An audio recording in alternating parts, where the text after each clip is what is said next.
216th Contact, Monday, March 16, 1987, 11:11 p.m.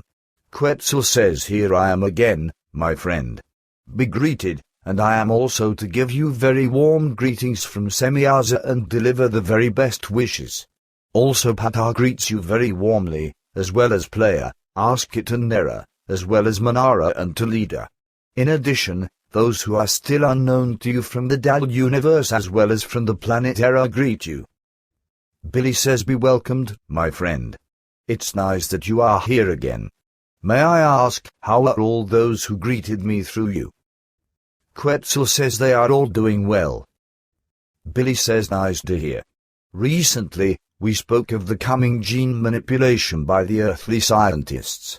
Afterwards, you told me that you would tell me something about gene doping in our next conversation." Quetzal says that is correct.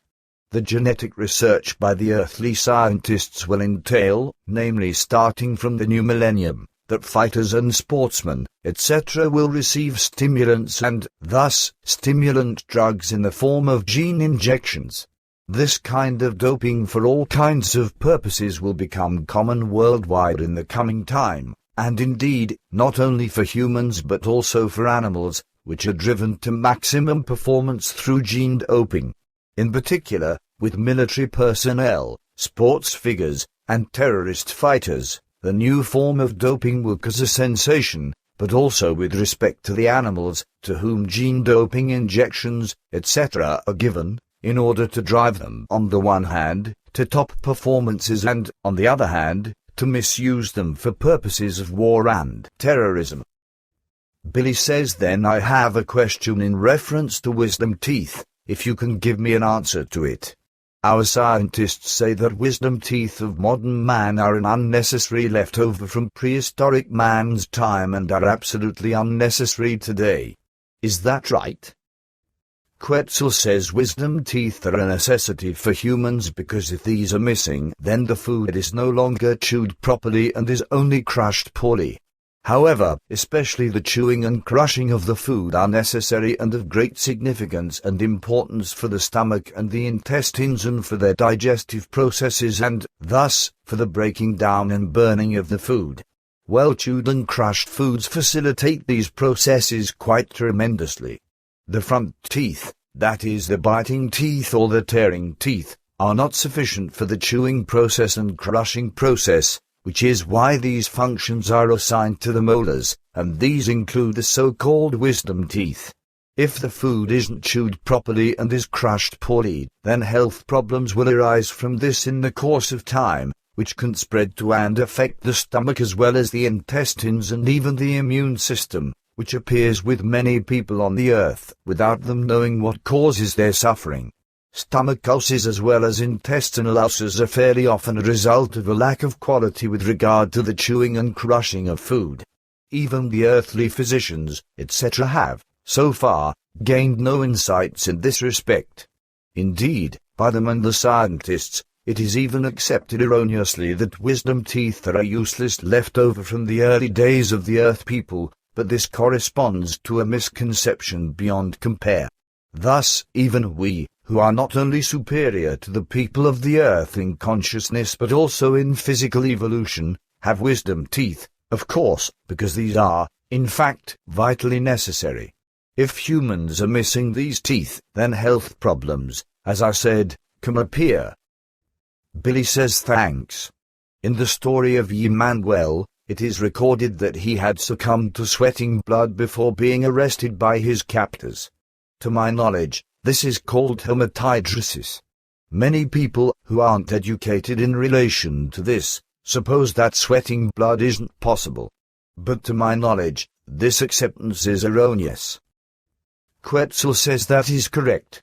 Hematidrosis, or sweating blood, is a reality.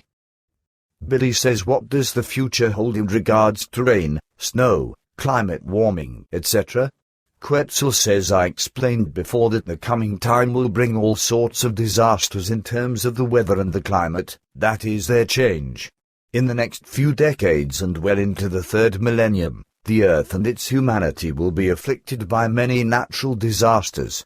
Great earthquakes, volcanic eruptions, and devastating thunderstorms, snowstorms, hurricanes, and violent cyclones will be rife, whereby tremendous amounts of water and snow will fall down from the clouds upon the earth, causing enormous floods and snow catastrophes in the form of enormous avalanches, etc. The origin for this will be in global warming, which will partially be attributed to natural causes but mostly to the environmental pollution, environmental degradation, and climate influence of the Earth people, as this has already been the case for many years. The Earth's climate is changing, and as a result, everything leads to greater evaporation of the seas, streams, rivers, and lakes, for which the greenhouse gas, CO2, is also to blame, which the people release into the atmosphere. Through this, many other things also change in the nature of the Earth as well as in the planet itself, such as the circulation and the number and intensity of the winds, which are becoming increasingly stronger and more powerful and which grow into severe hurricanes, etc. The two main factors, evaporation and stronger storm-related winds, make it that during the period from spring to autumn, massive rainstorms break out over the earth, and enormous masses of water rain down and flood everything, while in the cold winter season also vast amounts of moisture are driven over the areas of the mainland, forming into snow crystals in the cold air and leading to very unusually heavy and extreme snowfalls, which often continue for days. This means, however, that the danger of avalanches will also very greatly increase in the mountains, especially in Europe, whereby the greatest destructions will be caused, and many human lives will have to be lamented through terrible deaths, when increasingly more, larger, more dangerous, and more destructive avalanches appear. Billy says, and what causes avalanches, or what is the reason for an avalanche formation? Quetzal says basically, through winds, sunshine, and cold fronts, various snow layers form, which are only loosely stacked on top of each other. So for example, underneath is a crusted, frozen layer, and above that is a loose and quite airy layer or simply loose, powdery snow.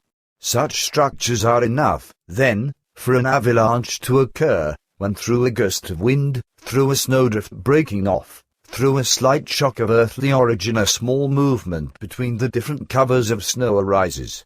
In addition, avalanches are released by all kinds of animals as well as by irresponsible people who go on such dangerous snow cliffs on foot or on skis or sleds, etc., whereby the slightest shocks are enough to trigger a catastrophe. Depending on the critical structure of the various, resulting snow layers, a thrown snowball or object may already be enough for the releasing of an avalanche. In fact, often just the slightest shocks are sufficient. Billy says, and what are the most dangerous avalanches? Quetzal says, undoubtedly the snow powder avalanches. This is a fact that, unfortunately, isn't recognized by many people and leads to fatal accidents. Billy says, do all climate changes actually have no consequences for the planet itself? Do you know something about this? Quetzal says, of course, the planet itself is also affected in various forms, but to enumerate all of these in detail would take too long.